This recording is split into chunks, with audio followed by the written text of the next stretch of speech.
अस्सलाम वालेकुम। शुगर के मरीज को जिंदा रहने के लिए जितनी खुराक की जरूरत है उतनी ही उसे वर्जिश की जरूरत है। लेकिन वर्जिश करते वक्त बहुत सारे शुगर के मरीज वॉक करते वक्त शुगर के जो मरीज हैं बहुत सारी गलतियां करते हैं, जिनकी वजह से उनके पाँव पर जख्म बन जाते हैं और वो जख्म फिर इतने पेचीदा हो जाते हैं कि बाज़ औक़ात उनका पाँव या जो पाँव का अंगूठा है वो उनको कटवाना पड़ता है। तो आज की इस वीडियो में हम बात करेंगे कि शुगर के जो मरीज हैं वो अपने पाँव की देखभाल कैसे करें।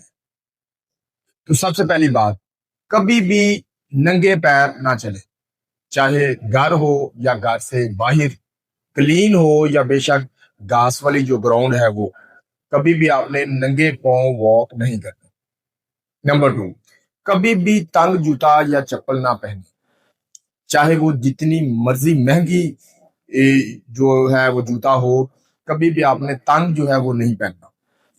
नंबर 3, कभी भी बंद जूता जो बगैर लेसिस के है वो नहीं पहनना। आपने अगर बंद जूता पहनना है तो लेसिस वाला हो, तस्मे वाला हो, जो कि आसानी से खुल सकता हो और आसानी से बंद हो सकता है। नंबर 4, जूता आगे से नुकीला या जो वो शावरी चप्पल वाला स्टाइल होता है वो वाला ना हो। नंबर 5, जब भी जूता लें या चप्पल लें तो उसे स्टार्ट में आधे घंटे से ज्यादा ना पहने, फिर आहिस्ता आहिस्ता उसका दौरानिया बढ़ा दें ताकि आपको उसकी आदत हो जाए। नंबर 6, मोजे जो हैं वो सूती या ऊनी पहने, नायलॉन के जो मोजे हैं वो आपने नहीं पहने। इसके अलावा मोजे आपने रोजाना तब्दील करते रहना है। नंबर 7, जूता चप्पल पहनने से पहले उसका मुआयना करें कि उसके अंदर कोई कील, कांटा या कोई और चीज तो नहीं है जो कि आपको जूता पहनने के बाद पाँव में जख्म ना दे। नंबर 8, अपने पाँव पर कभी भी गर्म पानी जो है वो नहीं डालना, कभी भी अपने पाँव गर्म पानी से नहीं धोने और ना ही आपने कोई गर्म चीज अपने पाँव पर लगानी है। नंबर 9, पैरों की कभी भी आपने सकाई नहीं करनी। वो जो हीटर या अंगीठी की तरफ करके सर्दियों में शुगर के मरीज पाँव जो है वो सेकते रहते हैं, तो ये करना बहुत ज्यादा डेंजरस है। नंबर 10, आप अपने पाँव नीम गर्म पानी से धोएं, वो बेहतर है।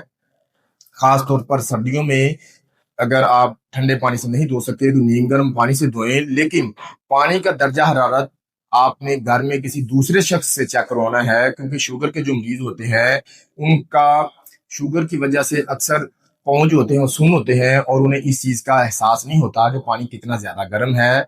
तो पानी का दर्जा हरारत पहले घर में किसी दूसरे शख्स से चेक करवा कर फिर नीम गर्म पानी से आप पाँव जो है वो धोएं। इसके अलावा पाँव धोने के बाद आप उसे ऐसा ऐसा खुश करें, खास तौर पर जो उंगलियों का दरमियानी हिस्सा है उधर नमी नहीं होनी चाहिए।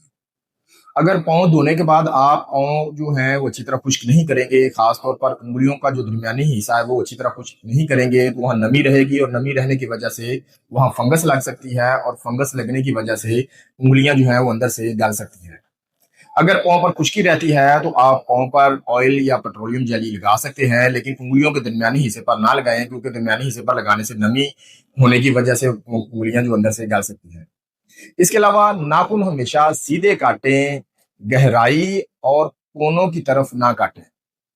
इसके अलावा अक्सर शुगर के मरीजों के पाँव पर चंडी बन जाती है, वो उसे खुरचते रहते हैं। तो अगर आपके पाँव पर चंडी बन जाए तो आपने कभी भी उसको खुद से तराशना नहीं है, खुरचना नहीं है, उसको उतारने की कोशिश नहीं करनी। इससे आपका जो आपके पाँव के ऊपर जख्म बन सकता है, वो जख्म खराब हो सकता है। इसके अलावा अपने पाँव का रोजाना मुआयना करें, देखें कोई जख्म, दाना या जो पाँव का निचला हिस्सा है या जो उंगलियां हैं वो सुन तो नहीं हो रही। अगर कोई भी जख्म है या इस तरह का कोई मसला है, चाहे वो मामूली सा क्यों ना हो, अगर आपको उंगलियां सुन्न महसूस हो रही हैं, पाँव जो है वो सुन्न महसूस हो रहा है, तो फौरन, या पाँव के ऊपर कोई जख्म बन गया है, बेशक वो छोटा सा ही क्यों ना हो, तो फौरन अपने शुगर के डॉक्टर से लाजमी कंसल्ट करें। तो नाज़रीन, ये थी मेरी आज की एक छोटी सी शुगर के मरीजों के हवाले से इंफॉर्मेटिव वीडियो। उम्मीद करता हूँ ये आपके लिए फायदा मंद साबित होगी। अगर आप शुगर के मरीज हैं तो वीडियो में बताई गई बातों पर लाजमी अमल करें, या अगर आपके घर में कोई शुगर का मरीज है तो ये वीडियो उसको لازمی شیئر کریں.